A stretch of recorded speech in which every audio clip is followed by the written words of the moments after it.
It's Thanksgiving week, so I'm kind of running and gunning with the video this week, but it's 6 inspirational stories from beginner voiceover talent to working talent. I'm in my basement. This is where we do our on-camera stuff. I could switch it around, but the basement is kind of a mess, and Heidi would probably kill me if I let you see all that. Heidi and I have been in this industry for so long, and when that happens, you don't necessarily lose touch, but you can forget about what it was like when you first started out. So we figured this would be inspirational for you as we highlight some talent to share their experiences. One of the purposes of Atlanta Voiceover Studio and ProVoiceOverTraining.com is to equip, elevate, and inspire you in your voiceover journey. So hopefully we'll have achieved all that as you listen to Carol Leidy, Lauren McDowell, Micah Caldwell, Sonia Simmons, Keenan Reddish, and Kurt Gray. Let's get into their stories.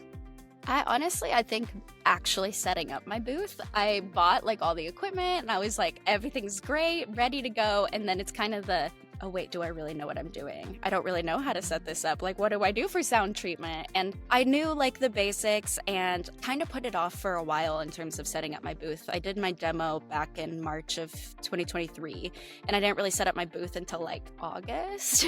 And it was more so the biggest excuse I had was that I was in a 1-bedroom apartment that did not have like a closet that was able to stand in. And then I moved in August of last year and I have a walk-in closet, and then I was like, okay, now I have no excuses. I have to set it up. And it wasn't as hard as like I built it up in my mind to be. So definitely the patience, just being really patient and just understanding that everything comes with time, and it might not be on your schedule, but it will happen eventually. So yeah, for me, it's definitely been patience. The hardest thing for me has been breaking into commercial VO. And I always remember your story about how long it took you to book your first commercial job. And I'm like, okay, I'm not there yet, although I think I'm getting pretty close, I must say, and I still haven't booked that first commercial. But I think that's the hardest thing for me. And I started out doing the pay-to-plays, but really didn't find that the auditions that were coming my way were things that I really cared about or even wanted to do. And audiobooks caught traction, so I just stayed with that. What's the biggest hurdle? There's so many hurdles. Yeah. It's crippling self-doubt.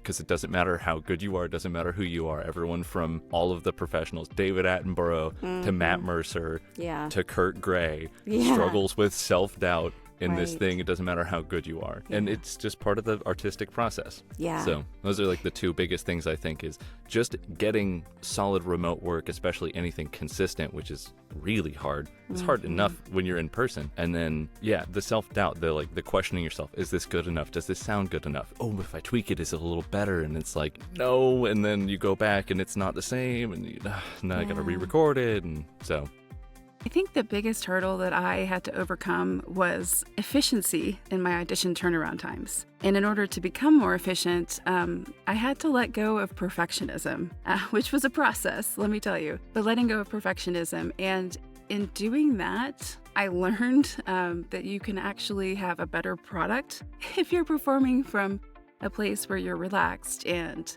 you're having a good time.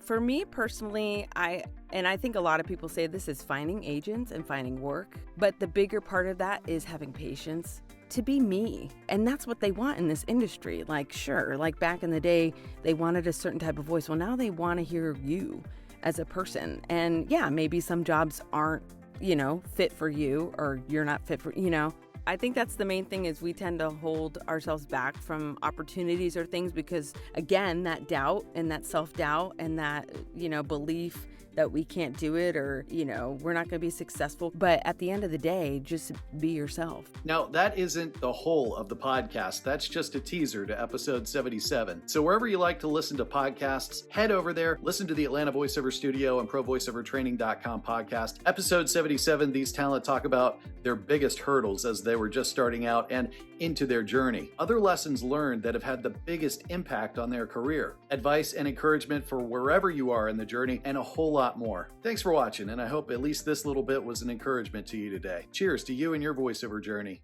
If you're relatively new to voiceover and know about genres and what's available, but want to begin learning the foundations and foundational techniques of voiceover, like learning how to use your instrument, your voice, then head over to provoiceovertraining.com and click on the Beginner VO Intensive course. Yeah, you can take that class there on demand in video form, and then we have links in there where you can schedule time with a private coach to practice and make sure you're doing everything correctly.